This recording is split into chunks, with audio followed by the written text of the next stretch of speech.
Assalamualaikum warahmatullahi wabarakatuh. Pemirsa MTA TV dimanapun Anda berada, alhamdulillahirrabbilalamin. Puji syukur kita aturkan kehadirat Allah Subhanahu wa Ta'ala. Hari ini kita bersua lagi untuk senantiasa bisa menyimak pelajaran dari orang-orang yang mendapatkan hidayah Allah Subhanahu wa Ta'ala. Dan kita ada di acara hikmah. Pemirsa dimanapun Anda berada, tentu saja yang pertama, mari kita senantiasa haturkan puji syukur kehadirat Allah Subhanahu wa Ta'ala, dan yang berikutnya tentu saja kita tak lupa mengaturkan salawat serta salam kepada junjungan kita Rasulullah Muhammad Sallallahu Alaihi Wasallam beserta para keluarga, para sahabat, dan para penegak sunnah-sunnahnya. Pemirsa dimanapun Anda berada, kali ini kita akan belajar bagaimana bahwa sesuatu kebenaran, sesuatu yang hak itu pasti ketika disampaikan pasti ada yang membarengi begitu. Ada imbangannya, di mana ada yang hak, ada yang batil. Namun ketika yang hak ini senantiasa dimunculkan, insya Allah yang batil akan redup. Dan seperti hari ini kita akan belajar tentang itu. Ada tamu-tamu kita yang saat ini hadir di studio, namun ada juga yang saat ini terhubung melalui meeting online Zoom. Di studio ada Bapak Ato Urrahman. Beliau hadir dari Muko Bengkulu. Assalamualaikum warahmatullahi wabarakatuh, Pak Ato. Waalaikumsalam warahmatullahi Sehat? wabarakatuh. Alhamdulillah. Alhamdulillah. Ini jauh datangnya dari Muko. Ya. Ada suara apa ya ini ya? Sepertinya agak ada suara bergetar begitu. Tapi yang pasti kehadiran beliau, alhamdulillah sudah mulai Sabtu kemarin, dan juga karena keinginan untuk mengikuti pengajian Ahad pagi lebih dekat demikian. Dan di ujung sambungan melalui meeting online Zoom ada beliau Bapak Muhson Kahfi, ya, Muhson Kahfi. Juga beliau tetanggaan dengan Pak Ato. Assalamualaikum Pak Muhson. Halo Pak. Waalaikumsalam warahmatullahi wabarakatuh. Masya Allah. Ya, bagaimana kabarnya Pak Muhson? Alhamdulillahirabbil alamin, sehat walafiat. Alhamdulillah. Gimana kabar yang di studio, yang di ini Solo? Ya, alhamdulillah baik. Dan Pak Muhson penampilannya seperti orang Jawa ini, ada belangkon juga meskipun ada di Bengkulu. Asli putra Jawa, Pak. Oh, dari mana Pak? Iya. Dari mana? Saking kelahiran Sager, cuman aslinya pun teng Boyolali, Tengandong, Pak. Sager itu mana tuh? Seragen. Oh, Seragen. Nggih. Seragen. Ya.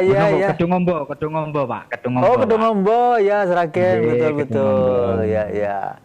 Sudah mulai sejak kecil ini ya, atau sejak kapan ini mulai berpindah ke sana, ke Bengkulu? Tahun 1990, Pak. 99. Pindah ke Bengkulu, ya. Ya. Baik Pak Muhson, nanti kita sambung, tapi jangan kemana-mana. Saya akan wawancarai dulu ke Pak Ato ya. Iya, boleh. Ya, Pak Ato, ini mungkin bisa sampaikan bahwa saat ini gema atau bahana dari media Majelis Tafsir Al-Quran, ada radio, ada televisi, dan saat ini dimanapun orang berada bisa mengakses media tersebut. Bagaimana awalnya Pak Ato ini menemukan media tersebut? Ya, kebetulan di Muko tuh kita punya radio. Tahun berapa itu? Radio Arma FM kalau resminya tahun 2009. 2009. Dari 2006 kita udah mulai. Tapi masih AM, kebetulan perpindahan frekuensi harus mutasi ke FM, dan mulai itu kita urus izinnya. Awalnya kita seperti biasa radio pada umumnya, ada ya musik lah atau acara lain lah, intinya sangat jauh dari nilai-nilai Islam. Tapi waktu itu hati udah mulai terusik bahwa apa itu segmentasi musik atau genrenya apa? Genrenya Dangdut? all genre. Jadi All mulai genre, dari semuanya ada anak-anak, ya? remaja, sampai usia 60-an lah. Itu seperti mungkin kalau orang pendatang di sana suka kelenengan atau yang itu ya. kelenengan Itu ada kita, juga. kita semua genre kita ambil. Mhm.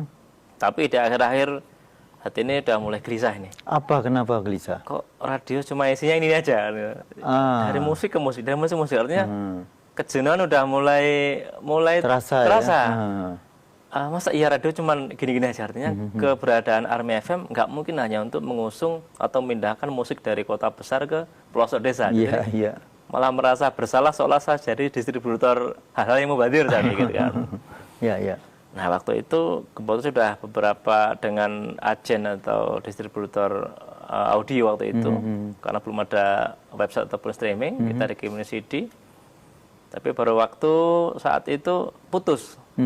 Kami sempat menjalin hubungan dengan beberapa distributor audio, mungkin tidak perlu saya sebutkan, tapi jelas setelah itu hubungan kami putus, kami pun mencari bagaimana radio ini, keberadaan Army ini tetap membawa manfaat untuk lingkungan sekitar, terutama khususnya.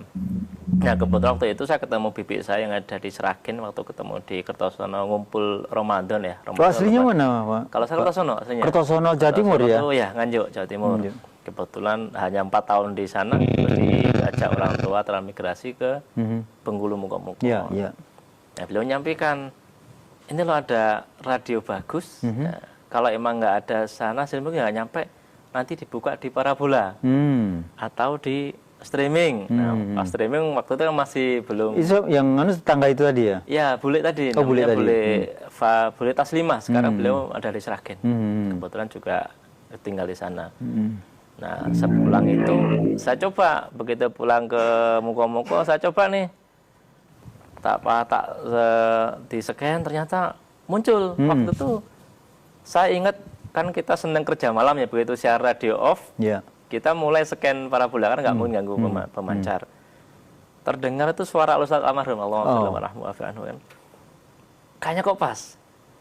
Kok yang pertama saya dengar itu ikuti kemana Quran membawa itu. Itu paling pertama saya dengar. Iya ya. Ini pas, saya pikir itu. Terus besok itu belum saya relay di Radio Army. Masih saya simak terus. Artinya saya nyimak pun nunggu radio saya off dulu. Malam tak terus kayaknya bagus. Nah, terus saya coba radio saya nggak off waktu itu. Tak relay waktu setelah Ustaz almarhum itu selesai siar, kan ada apa itu? Kelenengan atau itu ya? Oh iya betul. Jadi pendengar radio tambah banyak. Hari Jumat itu. Tambah banyak. Mas itu cocok tuh Mas, cocok, artinya ada yang masukkan itu. Tapi saya belum sebutkan. Nah, artinya dengan itu, setelah itu kami mulai mengirimkan surat ke Radio Persada ini waktu itu dengan Pak Tikna waktu itu. Mohon izin untuk bisa merelay acara yang bagus itu, yang bagus, sangat bagus. Dan kami di radio daerah memang sangat memerlukan isi siaran yang benar-benar bisa memberikan pencerahan atau kemanfaatan untuk muko-muko lah, karena ada waktu masih lokalan sana. Iya. Alhamdulillah sampai sekarang ya berjalan seperti itu. Alhamdulillah dampaknya, walaupun perjalanan waktu ke waktu mesti ada rintangan, ada tantangan, tapi alhamdulillah kerjasama itu berjalan lancar, nggak ada halangan suatu apapun, dan dampaknya luar biasa. Sampai akhirnya berdirilah sekarang tuh MTA Perwakilan Muko-Muko. Oh, Masya Allah. Yang ada di Desa Mekar Mulia. Mungkin dekat dengan Pak Muson ini. Yo, begitu ya. Iya, saya coba langsung ke Pak Muson. Halo Pak Muson. Iya. Ya, Pak Muson, apa yang diceritakan Pak Atok tadi tentang bagaimana awal radio itu berdiri, yang semula mungkin hanya berisi lagu-lagu dan akhirnya sekarang merelay acara yang dari pusat. Nah, ini kemanfaatan apa atau apa yang dirasakan oleh Pak Muson selaku orang yang awal di Desa Mulyasari ya? Ya, Mekar Mulia. Mekar Mulia itu sendiri. Pak Muson, silakan Pak Muson. Secara pribadi memang saya membenarkan, sangat-sangat membenarkan cerita daripada Pak Haji Atok. Yang jelas Pak Hajiato orangnya sangat ulet lah itu, sangat-sangat ulet. Saya pun salut dengan Pak Hajiato. Ya memang pertama itu radio Pak Hajiato itu memang radio hiburan ya, sangat-sangat benar apa yang disampaikan yang ini Pak Hajiato itu. Walaupun demikian, tapi tetap sama Pak Haji itu ada dakwahnya, dimasukin dakwah, qasidah. Ketika lagu-lagu all gender pun tersharing ya, terverifikasi sama Pak Haji atau tidak semuanya diinikan gitu. Ya, diseleksi ya. Jadi, sangat-sangat bermanfaat. Sesungguhnya sangat bermanfaat. Terus lambat laun, akhirnya Pak Haji Atok menemukan MTA ini ya, siaran MTA lah, Radio Persada FM itu. Tapi sebelum Pak Haji Atok menyiarkan itu memang di digital masuk memang ya. Digital masuk, Pak Haji Atok langsung menyiarkan. Yang jelas sangat-sangat bermanfaat lah untuk bagi yang mau mendengarkan lewat HP selama Pak Haji Atok menyiarkan itu kan bisa. Ya. Sambil maraton pagi-pagi dengerin ceramah Pak Sutino. Ya. Dan Pak Muson ini termasuk orang yang sejak kapan ikut mendengarkan, bahkan ikut mengawal adanya radio Army FM tersebut, Pak Muson? Kalau mendengarkan itu ya semenjak Pak Army ini ada punya radio itu kan sering kirim-kirim atensi dulu lewat. Oh iya kirim-kirim salam ya. Ya itu kebetulan juga penyiarnya itu kan dulu kawan-kawan akrab kan gitu. Jadi sebenarnya ya dari awal Pak Haji atau menyiarkan radio itu saya sudah aktif mendengarkan gitu. Ya. Nah, terlebih terus kan kita udah hafal, kalau dulu udah hafal jadwal oh ini kayak gitu, mendengarkan lah kayak gitu. Iya. Dari perjalanan dari awal pasti di sana ada riak, ada sesuatu yang mungkin itu bagian dari dinamika perjuangan dakwah begitu ya Pak Muson. Nah, Anda sebagai orang yang menyaksikan kala itu, apa sih yang terjadi di kala itu Pak Muson? Maksudnya untuk siaran Pak Haji gitu atau bagaimana? Ya, jadi kan perpindahan format radio itu sendiri dari genre yang semula lagu-lagu macam-macam sekarang justru terseleksi, bahkan sekarang mulai mengkhususkan diri untuk merelay total siaran dakwah ini dari Solo. Nah, bagaimana yang bisa disampaikan oleh Pak Muson? Perubahan dari radio hiburan ke religius lah ya, ke agamis itu. Kalau saya sebagai masyarakat, tetangga, pendengar lah ibaratnya, pendengar lah gitu ya. Sangat-sangat berat Pak Haji dulu, tantangannya sangat berat. Iya. Ya, sangat-sangat berat tantangan Pak Haji. Tapi Pak Haji sangat-sangat istiqomah. Banyak gempuran dari berbagai sisi lah Pak. Gitu, Untuk alih ke radio religius yang terutama MTA lah bisa seperti itu. Nah, itu banyak sekali tantangannya Pak Haji. Iya. Banyak sekali. Meskipun sebenarnya kalau Pak Muson sendiri merasakan manfaat dari radio yang sekarang ada di muka-muka tersebut, Army FM? Kalau secara pribadi sangat Pak. Sangat-sangat bermanfaat untuk menambah wawasan ya. Terkadang kan kita nggak juga mampu ya. Terkadang kita baca, baca ini, tapi kita tidak mampu menelaah sendiri. Terkadang dari mendengarkan radio, beliau lebih menjelaskan lebih simpel, lebih enak. Seperti ini. Kalau saya sendiri seperti itu sebenarnya. Oh iya. Nah, ini sangat bermanfaat. Secara pribadi sangat bermanfaat. Alhamdulillah. Berarti Bapak sendiri sebagai orang yang di sana banyak yang awam ya, awam tentang, karena di sana tidak ada pengajian, begitu, belum ada pengajian, dan sekarang alhamdulillah tempatnya Pak Ato sudah ada pengajiannya di muka-muka ini ya. Dan itu pun juga Bapak merasakan bahwa kondisi semacam itu semula memang butuh kesabaran ya dari pengelola radio sendiri ya. Betul, sangat betul, sangat betul. Nah, seperti apa kesabaran yang waktu itu harus dilakukan oleh Pak Muson juga, mungkin Pak Ato juga begitu? Begini, kalau soal pengajian dakwah Islamiyah ya itu banyak lah kalau ya, dulu ya. banyak dari ya macam-macam ya, mungkin dari betul. ya betul macam-macam gitu, macam-macam. Nah, berawal dari apa sih Pak Haji Ato kok sehingga mencapai katakanlah hambatan untuk penyiar radio pindah ke Religius itu? Ya karena kurangnya dari sisi masyarakat yang lain atau kelompok yang lain atau paham yang lain, ya, itu belum bisa menerima. Ya, baik.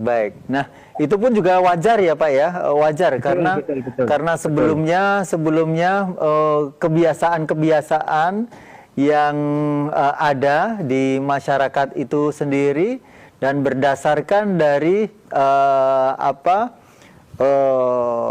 waktu ke waktu, dari turunan, dari maksud saya adalah dari kita meniru dari orang-orang sebelumnya, mungkin dari orang tua kita, kemudian dilanjutkan ke anak cucu berikutnya begitu. Namun setelah memancar melalui Army FM, dan di sana diterangkan itu memang ketika beda itu seakan-akan bahwa wah ini merusak tatanan begitu ya.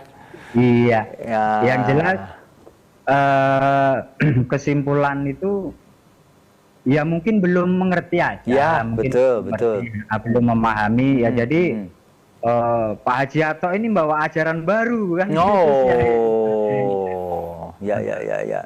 Aliran baru ini, ajaran baru. Padahal ya memang seperti itu. Kalau memang kita mau Al-Quran ya memang seperti itu. Hanya beda pemahaman. Ya. Saya agak perlu bertanya lebih dalam ke Pak Muson ini. Boleh. Ya. Pak Muson sendiri saat ini kan di sana juga ada pengajian begitu. Dan Pak Muson sendiri sebenarnya juga memiliki pemahaman yang lain begitu ya Pak Muson? Pemahaman yang lain bagaimana maksudnya? Maksudnya Pak? begini, maksudnya seperti tempat pengajian yang lain beda gitu maksud saya. Iya. Dan itu pun juga antara yang Pak Ato ini dengan Pak Muson pun juga di sana tidak ada masalah kan? Secara pribadi nggak ada Pak. Ya. Secara kelembagaan atau secara pribadi nggak ada saya masalah dengan MTA lah, khusus umumnya MTA, jangan Pak Atonya ya. Pak Ato secara ini pribadinya aman-aman saja kan. Ya yang jadi ini kan kemarin itu kan masalah gitu. MTA-nya kan gitu. Begitu. Baik. Iya. Ya. Jadi memang di sini seperti masyarakat belum bisa menerima dengan apa yang disiarkan, begitu ya Pak ya, intinya seperti itu. Awal-awalnya seperti itu, awal-awalnya. Oh, itu awal-awalnya, berarti tahun berapa itu Pak? Iya, awal-awalnya. Tahun berapa itu Pak? Ya, awal peralihan, kalau tahunnya saya kurang mencermati ya Pak. Ya yang jelas awal peralihan siaran radio Pak Haji Ato lah. Itu entah tahun berapa itu bahkan ya sampai ke, kalau nggak salah ya sampai ke tingkat kabupaten lah pada waktu itu. Baik Pak Muson, Pak Ato juga, ini pembicaraan semakin menarik dan saya yakin nanti ada sesuatu hikmah yang bisa kita belajar dari sana untuk kita bersama. Namun sebelumnya kita ikuti jeda pariwara berikut ini.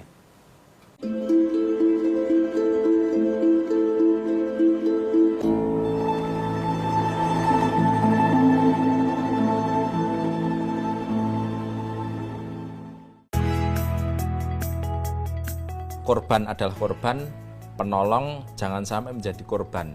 Jadi kita turun orang itu harus medis safety. itu kalau di dalam bencana itu adalah urutan kedua masuk ke daerah bencana setelah tim SAR masuk. Bencana berbasis masyarakat. Jadi masyarakat ini kita berikan edukasi atau kita latih terkait dengan bencana. Jadi kita berikan pengetahuan tentang kebencanaan, dan juga mereka ini juga kita siapkan untuk siap turun di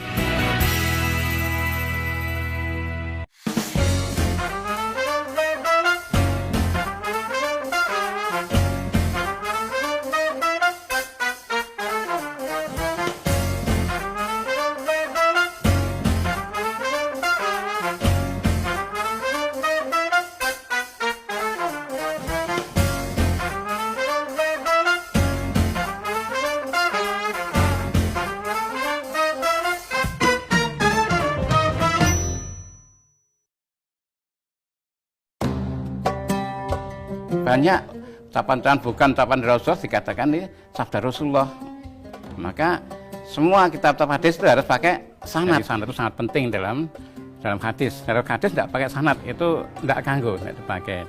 Jadi kalau orang mengatakan Rasulullah bersabda misalnya begini tapi tidak ada sanadnya, itu bukan hadis. Yang menyebabkan hadis itu dhaif pertama karena tidak sambung sanadnya, yang kedua adalah karena cacatnya seorang perawi.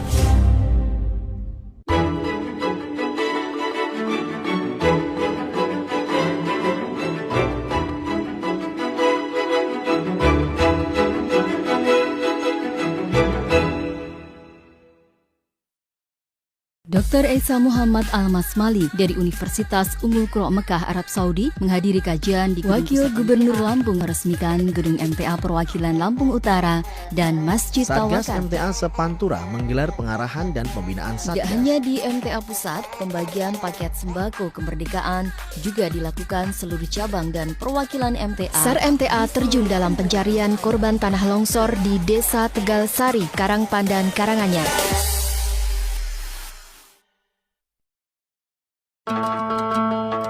عن سهل بن سعد عن النبي صلى الله عليه وسلم قال أنا وكافل اليتيم في الجنة هكذا وقال بأصبعيه السبابة والوسطى رواه البخاري.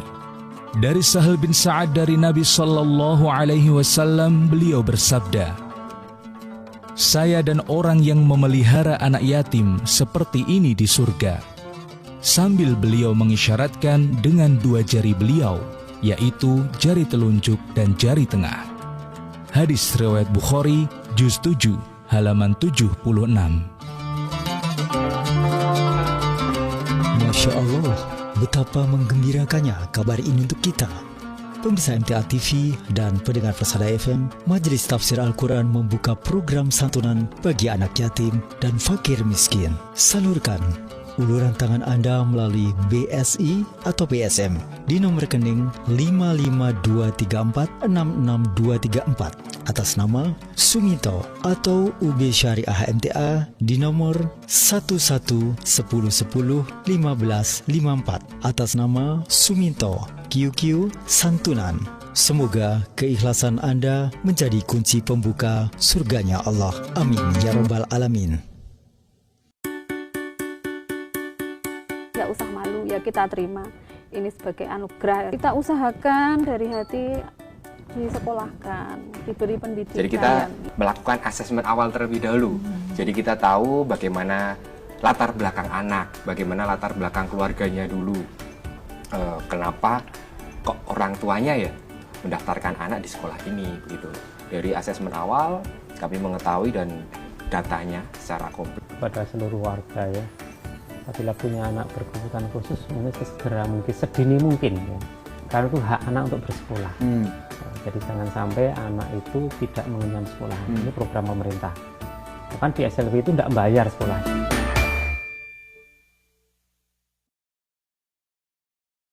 A'udzu billahi minasyaitonir rajim.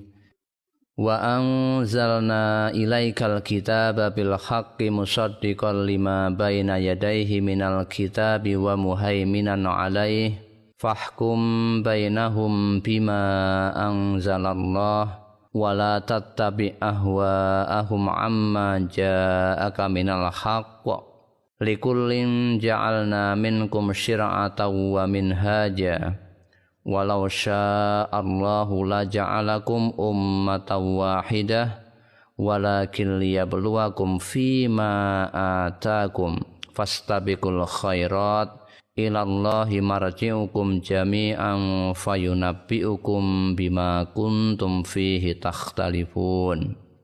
Dan kami telah turunkan kepadamu Al-Quran dengan membawa kebenaran, membenarkan apa yang sebelumnya, yaitu kitab-kitab yang diturunkan sebelumnya dan batu ujian terhadap kitab-kitab yang lain itu. Maka putuskanlah perkara mereka menurut apa yang Allah turunkan, dan janganlah kamu mengikuti hawa nafsu mereka dengan meninggalkan kebenaran yang telah datang kepadamu. Untuk tiap-tiap umat di antara kamu, kami berikan aturan dan jalan yang terang. Sekiranya Allah menghendaki, niscaya kamu dijadikannya satu umat saja, tetapi Allah hendak menguji kamu terhadap pemberiannya kepadamu. Maka berlomba-lombalah berbuat kebajikan. Hanya kepada Allah lah kembali kamu semuanya. Lalu diberitahukannya kepadamu apa yang telah kamu perselisihkan itu. Quran Surat Al-Ma'idah ayat 48.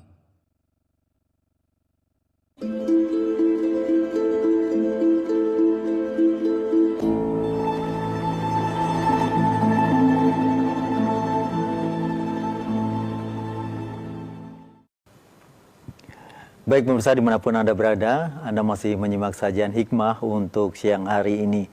Dan kita masih bersama dengan tamu-tamu yang ada di studio maupun yang saat ini ada di Muko-Muko Bengkulu. Ada Pak Ato Rahman dan juga Pak Muhson Kahfi. Ya, kepada Pak Ato, mungkin bisa juga disampaikan. Saat itu mungkin segala sesuatunya belum sinkron ya, belum matching antara warga kemudian dengan kebiasaan lama mendengarkan lagu-lagu yang beda, kemudian berpindah ke genre yang beda lah, religius lah. Nah ini sekarang kondisi sekarang ini seperti apa, Pak Ato? Ya, alhamdulillah. Seperti Pak Musa sampaikan tadi, awal-awal seperti banyak tantangannya, banyak pergesekan karena terbiasa ibarat kita makan nasi putih kok dikasih makan jagung mungkin seperti itu. Tapi sebenarnya itu menyehatkan ini ibarat makanan. Tapi seiring berjalan waktu dengan sendirinya radio itu tetap berjalan dan dari pendengar radio itu sekarang terbentuk. Terbentuklah pendengar radio menjadi menjadi sebuah komunitas. Waktu itu cuman kalau nggak salah 11 orang waktu itu dengar radio berkumpul, ayo Pak kita kumpul-kumpul lah, sepertinya acara ini bagus dan kita tidak lanjuti lah. Yeah. Kalau nggak salah itu bulan berapa? Saya bulannya nggak ingat tapi jelas itu 11 orang waktu pertama dibentuk dan alhamdulillah sampai sekarang dari 11 orang itu sudah berjalan ya alhamdulillah. Mudah-mudahan ya harapan saya keberadaan Radio Alam FM tetap membuat masyarakat itu punya perbedaan dari yang radio awalnya itu hanya full genre, ada sebuah radio yang tiba-tiba berubah menjadi radio yang full religi. Itu harapan saya. Dan sekarang di MTA Mukom juga ini selain radio juga alhamdulillah dari ini juga sudah ada TK. Nah harapan kami nanti masyarakat bisa ya berbondong-bondong, termasuk tadi anak Pak Muson sudah mulai ke TK ini, TK IT. Apakah di sana tidak marak seperti di Solo banyak TK begitu? Mohon maaf. Ada beberapa desa yang sudah jauh, tapi kondisi memang kondisi jalan antara desa A desa B itu memang kondisinya agak jauh. Jadi alhamdulillah masih ada peluang dan ternyata sambutan masyarakat ya luar biasa itu untuk keberadaan TK kita sendiri itu. Itu yang untuk TK-nya ya. Mungkin Pak Muson kalau nggak salah ada dua ini, anak yang pertama dulu juga ke TK itu, yang sekarang ini juga ke TK TK Amalia ini. Berarti sudah lama ini TK? Sudah lama. 10 tahun lebih? Kalau 10 belum, sekitar 8 atau 9 tahun. Iya. Baik.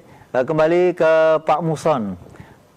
Iya, Pak Muson, benar apakah yang dikatakan oleh Pak Ato terkait dengan sekolah TK ini benar-benar memiliki manfaat yang positif untuk warga di Muko-Muko sana, Pak Muson? Begini, memang perjuangan Pak Ato saya akui sangat-sangat hebat lah gitu ya. Yang saya dasari untuk berbicara seperti ini, Pak. Terbukanya katakanlah mau memahami ya, kalau mengikuti mungkin belum memahami tentang MTA. Yang tak sejujurnya awalnya itu apa anak kok sekolahkan di MTA, apa anak kok sekolah di MTA, nanti bagaimana kan gitu sih. Pada awalnya seperti itu, tapi eksisnya MTA atau ini yang radio Pak Haji Ato ini pertama yaitu ada TK. Pertamanya sedikit, nah habis itu justru malah sekarang MTA TK IT Pak Ato ini justru banyak sekarang itu. Ada SD 1 Desa Mekar Mulia itu 3 sama punya Pak Haji Ato. 3. Di desa sama RT sama tempat Pak Haji Ato ada. Kalau anak saya sendiri yang tamat SD ini dulu 2 tahun juga TK. SD tambah 2 tahun berarti 8. Anak saya kalau nggak salah angkatan ketiga. Oh. Berarti 10-an tahun lah Pak Haji. Iya. Ya. Angkatan ketiga kalau nggak salah anak saya dulu. Oh, jadi putranya Pak Muhsan ini lulusan dari sana ya, Pak? Iya. Nah, yang SD yang sekarang kelas 6 ini kalau nggak salah tuh angkatan ketiga. Kalau nggak 2 ketiga. Berarti udah 9-10 tahun lah masuk. Alhamdulillah. Bagaimana antusiasme atau animo dari para orang tua yang menyekolahkan dengan TK yang ada di lingkungannya begitu? Ya, nah, sangat tinggi Pak, bahkan dari jauh-jauh itu, bahkan dari jauh-jauh dari daerah Penare itu kan jaraknya berapa kilo Pak? Ada 5 kiloan itu jaraknya. Padahal di sana 1, 2, 3, 4 lewatin 4 TK juga kan gitu. Oh. Tapi saya pernah nanya gitu ya. Pernah nanya, ngapain kamu kok di sekolah di SD situ? Tapi kemarin memang tamatan dari TK Pak Haji Ato gitu. Ngapain kamu kok sekolah SD di situ? Di situ kan sepi. MTA kan di sana kan negeri malah nggak bayar, di sini bayar. Anak itu jawabnya jujur gitu loh. Disekolahkan mama di situ saya bisa biar pinter ngaji, bisa baca Al-Quran, bisa jadi ustaz. Dia bilang kayak gitu. Anak ini jujur sekali jawabnya kayak gitu. Nah, mulai dari situlah istilahnya perbedaan, gesekan, keberadaan MTA di Muko-Muko itu mulai khususnya di Mekar Mulia itu mulai mulai turun dan bahkan bisa dikatakan ya mungkin dari saat ini dari batin ke batin aja lah orang yang nggak suka begitu mungkin. Ya. Dan memang semuanya berproses ya Pak ya, semuanya berproses, betul. Dan itu keuletan Pak Haji Ato. Pak Haji Ato ini nggak pernah berbicara, yang penting kerja. Oh, berbicara ini tadi Pak? Iya. Semuanya berkat pertolongan Allah Pak. Amin. Selain pertolongan Allah ya memang kesungguhan Pak Haji Ato. Iya, itu memang bagian harus yang diikhtiarkan ya Pak ya. Ikhtiarnya Pak Haji Ato. Iya. Ya, baik.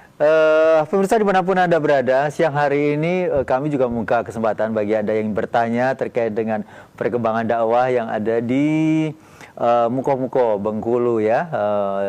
Silakan bagi yang mau bertanya silakan telepon di 0271 6793000, SMS WA di 08112 553.000. Dan untuk yang telepon kami tunggu ataupun WA juga kami tunggu. Ya, kemudian mungkin ini juga bisa direspon ya ketika nanti anak-anak kita yang ada di TK merasa bahwa di sampingnya juga ada radio begitu. Nanti kapan-kapan juga bisa siaran di radio begitu ya Pak Muson? Ya betul. bisa seperti itu. Baik. Ya. Dan mungkin bisa disampaikan juga ke pemirsa dan pendengar, karena ini disiarkan 2 media ya, dari TV sekaligus suaranya di-share juga, di-relay ke Persada FM gitu. Nah, Pak Atok mungkin bisa disampaikan bagaimana menjadi orang yang bisa itu bisa sabar, dan bagaimana menyikapi hal itu di tahapan-tahapan Bapak yang lakukan di masa itu, yang dialami oleh Pak Atok waktu itu. Juga mungkin nanti Pak Muson biar melengkapi. Ya, apa yang disampaikan Pak Muson sepertinya berlebihan. Berlebihan Pak Muson. Berlebihan. Terlalu banyak sanjungan Pak. Terlalu banyak sanjungan. Hampir saya terbang ini. Karena yang menilai Pak. Karena yang menilai. Untung saja ada atap lampunya. Ya. Tapi memang tidak kita pungkiri. Artinya salah satu yang paling saya sarankan itu keberadaan TK justru malah. Kalau radio anggaplah itu hanya sebagai media prasarana ya. Yang kemanfaatannya mungkin tidak bisa dirasakan langsung oleh murid maupun oleh murid. Ya, betul. Tapi keberadaan TK ITA Amal di bawah naungan MTA ini memang luar biasa. Jadi seperti Pak Muson sampaikan tadi, anak tuh memang nggak bisa bohong. Apa sih yang dapat lugu ya, polos ya, melewati 4 sekolah jauh bener jauh kata Pak Muson bener. Artinya memang orang tua hanya ngira sebenarnya sepele.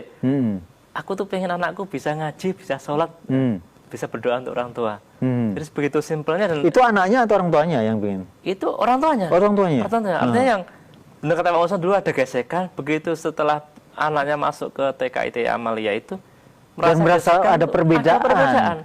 Perubahan terhadap anak tersebut. Dan rasanya gesekan tuh nggak perlu lagi sekarang. Iya. Udah tenang ada sendirinya. Hampir-hampir nggak ada sama sekali. Masya Allah. Ya. Timbul malah pada merapat nempel gitu. Jadi ya harapan saya ke depan, kebetulan juga ini penerimaan tahun baru murid ya kan PPDB ya. Harapan saya masyarakat sekitar Mekar Mulia ya umumnya di Kecamatan Penari itu Kabupaten Muko-Muko nggak usah ragu, nggak usah bingung atau bimbang ya untuk memasukkan anaknya di TKIT yang di Bandungan di MTA ini, Muko ini. Ya, ini sekalian promosi ya Pak ya. Ya. Kalau boleh tahu, ini biaya masuknya berapa Pak? Saya sendiri kurang karena tidak ya, itu kita serahkan dengan kepala sekolahnya. Dan untuk jelasnya langsung saja lah sembari nengok, nih ada gedung MTL, ternyata udah gedung kajian, ada tempat sekolahnya, dan di TKIT Amal sendiri itu tempat bermainnya memang kita kasih teduhan, jadi kita atepin. Gitu. Jadi anak-anaknya tuh nggak kena panas, nggak kena hujan, memang benar-benar safety-nya insya Allah kita maksimalkan. Sebenarnya kalau di daerah sana Muko-Muko itu cenderung bagaimana ya? Saya belum bisa mendapatkan gambaran apa panas atau begitu, banyak pohon atau banyak apa ya seperti tanah lapang begitu bagaimana? Kalau tanah lapang hampir nggak ada kecuali jalan sama lapangan karena dipenuhi dengan pohon sawit itu. Pohon sawit. Jadi kalau dibilang iklim panas dingin lah kalau malam tuh karena di dekat pantai panas. Tapi mayoritas rata-rata kalau bahasa Jawa tuh sumuk lah. Sumuk. Iya. Karena panas. Tapi alhamdulillah ya masalah sana kan terhitung dari transmigrasi datang terus sekarang udah punya penghasilan yang stabil dikatakan itu artinya daya untuk mengingat kembali ke fitrahnya itu udah mulai muncul. Itu yang perlu kita syukuri masyarakat Mekarmunya itu udah mulai alhamdulillah apa ya panggilan hati nurani itu benar-benar muncul setelah mereka berhasil di sana itu. Ya, Pak Muson, mungkin karena Bapak adalah wali murid yang tahu benar bagaimana kebutuhan anak-anaknya, berapa sih bayarnya Pak? Kalau masalah SPP anak saya kan belum belum masuk sebenarnya ya. Yang dulu Pak. Kalau yang dulu murah 75.000. Wow. Kalau yang anak saya dulu yang besar itu 75.000 tapi itu ada dikasih makan, ada apa ya, majalah-majalah atau pena buku seperti itu. Kalau sekarang ini 110 sama apa gitu ya. Kalau yang sekarang kan tetap saya bayar ikut karena saya menitipkan anak saya gitu. Ya. 110 sama KKG atau apa bahasanya kemarin itu lupa saya, Pak. Cuman 110, Pak. Tapi sangat-sangat bagi saya nilai 110 itu terkadang nggak sebanding gitu ya, Sen. Nggak sebanding gitu. Alhamdulillah anak saya ikut-ikutan itu doa sholat itu yang terbalik-balik cuman atahiyatul, Pak. Cuman atahiyatul itu terbalik-balik, cuman yang lainnya alhamdulillah paseh gitu loh caranya. Anak saya masih umur 4 tahun gitu. Oh, Masya Allah ya. Putri apa putra, Pak? Putri, Pak. Putri. Pak. Putra anaknya Bapak ini putra semua atau putri semua? Cowok, cewek, Pak gitu. Putra, putri. Ya. Biar seimbang tambah satu lagi cewek, Pak. Wallahu a'lam bishawab. Iya. Pak Muson, ini karena Bapak sendiri juga merasakan manfaat dari anak-anak yang bersekolah di TK apa PAUD nih? TKIT Amalia. TKIT Amalia ya. Mungkin bisa sedikit Bapak mungkin menyampaikan dengan tulus begitu, seperti apa kondisinya sehingga saudara-saudara kita yang saat ini sedang nonton TV di lingkungan Bapak bisa tertarik. Bagaimana? Silakan. Ini secara pribadi ya, keberadaan MTA atau secara umum MTA itu ya, bil khusus itu SDIT Pak Haji Atok itu SDIT Amalia, TK Amalia itu sangat-sangat apa ya, seneng lah saya karena bisa nyekolahkan anak di bidang keagamaan itu dekat. Oh, yang kelas 2 yang SD tadi juga SDIT Amalia ya? Enggak, Pak, kalau dulu mau masuk tapi cuma 2. Akhirnya Pak Haji Atok enggak jadi. Ditunda. Maunya saya dulu sekalian ya. Iya. Pertama dulu maunya saya kayak gitu. Biarpun murid 3, saya dulu mau saya pertahankan kayak gitu. Tapi Pak Haji Atok belum siap nampaknya. Akhirnya kami pindah ke SD. Jadi keberadaan MTA ini sangat-sangat bermanfaat untuk di bidang pendidikan. Gitu ya, untuk pendidikan sangat-sangat bermanfaat. Ya. Termasuk Bapak sendiri, termasuk anak saya sendiri pun tidak begitu, nggak pinter sih anak saya, cuman tidak ketinggalan ketika tes masuk SD itu nggak ketinggalan gitu. Keluar udah bisa nulis, sudah bisa baca. Termasuk di akhlak adab pada orang tua itu betul-betul Bapak merasakannya? Iya, Pak. Pulang salim, berangkat salam, itu saya perhatikan cara pendidikan di TK-nya. Kalau pulang anak cerita gini-gini, sering saya perhatikan ustazahnya itu, uminya itu mendoktrin. Jangan berani sama orang tua, sama ibu, surga kamu di telapak kaki ibu. Nah, itu sebuah doktrin yang mengajarkan akhlak untuk rendah diri, nggak berani sama orang tua gitu. Terus jangan curi, berdosa, nanti masuk neraka, kamu dibakar oleh Allah nanti. Itu kan sebuah doktrin. Artinya hal-hal yang seperti itu anak sudah bisa mengucapkan. Seperti itu. Baik, terima kasih Pak Muson. Semoga saja perkembangan muko-muko semakin baik ya untuk anak-anak kita, pendidikannya, kemudian akhlak, keagamaannya, semuanya tinggal senantiasa rukun guyup di sana. Amin. Dan Pak Haji Atok ya semoga tetap selalu semangat istiqomah. Amin. Ini mungkin Kamis atau Jumat beliau sudah sampai ke sana lagi, Pak. Amin. Ya, terima kasih Pak Muson, Pak Atok atas kehadirannya. Senantiasa istiqomah selalu mengaji Quran dan Sunnah. Assalamualaikum warahmatullahi wabarakatuh. Waalaikumsalam warahmatullahi wabarakatuh. Pemirsa dimanapun Anda berada, demikian tadi sajian hikmah untuk hari ini. Semoga kita bisa mengambil manfaat dari apa yang kita bicarakan di hari ini. Saya Rudi Herfianto, mohon maaf atas segala kesalahan. Bila taufik wal hidayah. Assalamualaikum warahmatullahi wabarakatuh.